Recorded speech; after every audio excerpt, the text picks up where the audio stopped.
He said, I'd rather die with fumes around me than a battery next to me.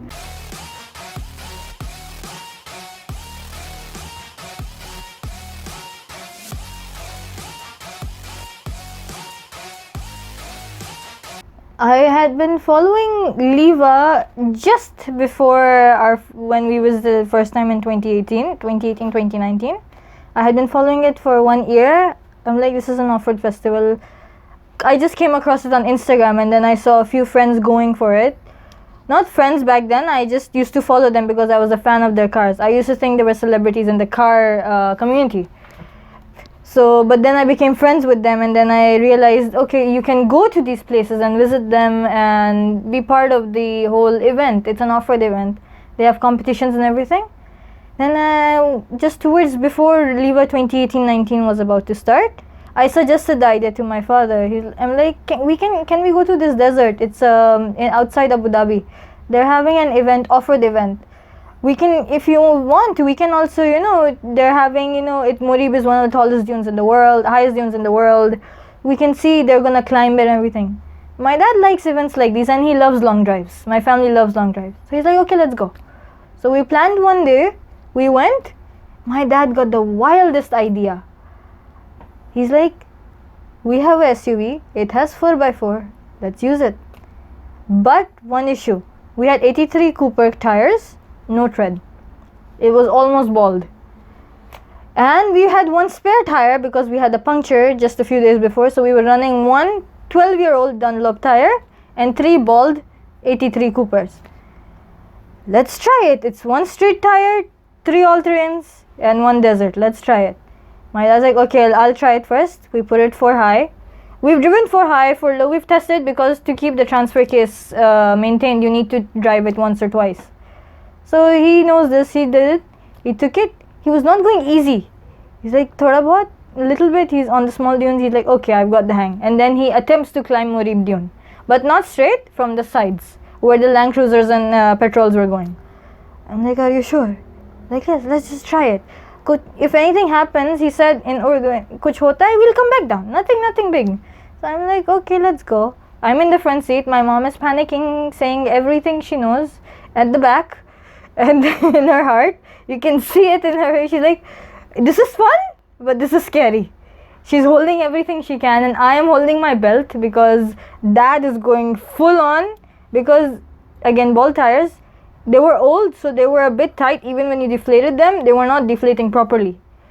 So if we lost momentum, we'd be stuck. We climbed, we reached 3/4 of the dune. There was a Land Cruiser, he almost hit us, so we had to brake. We got stuck. The spare tire, 83s were fine. The spare tire, which was a street tire, that was half inside sand. We're asking for help, then Ram 1500 pulls over. He's like, okay, we'll help you. We had the tow rope. It was a manual, so it's easier to pull you out. You can adjust the torque.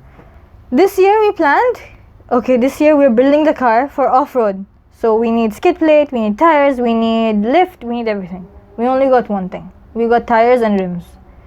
No lift kit because it's expensive, and again, one garage scared us that your axle will snap in half if you put a lift kit with these big tires. Recently I found out for trailblazers there's no such case. Their suspensions are made for off-roading, unlike some SUVs. So we put the tires in. We have very little clearance, and I had an accident before. So my fender was almost touching my tire from the front. If it bounced, it could cut the tire in half. We fixed it. It was still touching. So we manually pulled the fenders out a little bit so that the tire won't hit the fender wall. We did that. We tested it over a few speed breakers. I take it to work, so there were big speed breakers. I'm like, okay, I'll speed on them. If they touch, we need to pull them more. Good, no touching, test pass. So we're like, okay, let's pray, let's go to LIWA. Let's see if we'll do a little bit, because if it touches, we'll stop, we'll just watch the show. Surprisingly, it rained. The sand was more muddy than soft. Show was cancelled. We're like, we have nothing better to do. Let's try the car. We're trying, and then you can see the car bouncing. Because it's not hitting anywhere, the clearance is little, but it's fine. The tires are not hitting, so we're just bouncing on the dunes. So my dad and I take turns. This year we didn't go to the top of the dune because we didn't want to risk it. There was very little clearance between the tire and fender. We're like, if we go up, we get stuck, it will be bad for us. Tire will hit the fender, tire will get damaged. We're like, okay. At first they treated it as if it was a hobby because before university started. But then when my dad found out I was serious about getting into mechanical engineering, he was kind of scaring me. It's hard. Are you sure you want to do it? We did it, and he knew why I want to do it. I want to get into the automotive industry. So then they realized this is not just a hobby. She wants to pursue this as her life's aim, and she wants to make work, it's part of her life, not just part of a day-to-day routine. Then they started becoming more serious instead of just joking about it or just like she's wasting time, oh, she talks too much. Now they're like, okay, she talks too much, but this is her way of expressing herself. This is one of her only ways. Because I had a lot of other interests like sports, I had art. I don't have time for them anymore. I know people say you make time for your things you like. Technically you do, but if you're doing something you love, you don't have time for things you like. So this is basically my motivation to work each day, even if I was working somewhere else or somewhere horrible as well. Because I know wherever I'm working right now, it's not a good day or it's hectic. I know I'm doing this for a reason. That where I am right now, it's in line with where I want to go. In my automotive class, our automotive sir, he took us for a field trip in different workshops, warehouses for companies, Ford, Lincoln, Tesla also. So we went for Teslas, then we went for Ford, Porsche, everything. We're in the bus. My two classmates are sitting here, I'm sitting here. We're just talking about electric cars. I still don't remember what we were talking about. My classmate was talking about how electric cars are better for environment and everything. And they can be fun. I said, yes, they can be fun. I said one stupid thing that my professor never let me live without. And I think even if I go with him today, he'll still repeat the same line. He remembers me that much.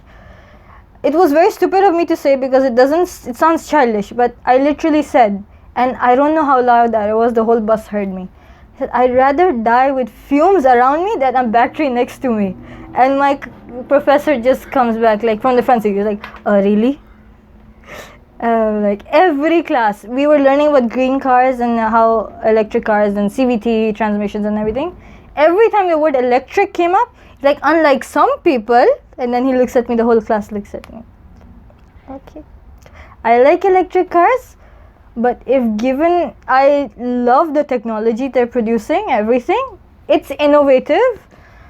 But the thing is, if they're saying that they want to replace petrol cars, then burn them all. I've actually driven the Tesla X. I've not, not X. I've not done the launch control, the part which S is popular for.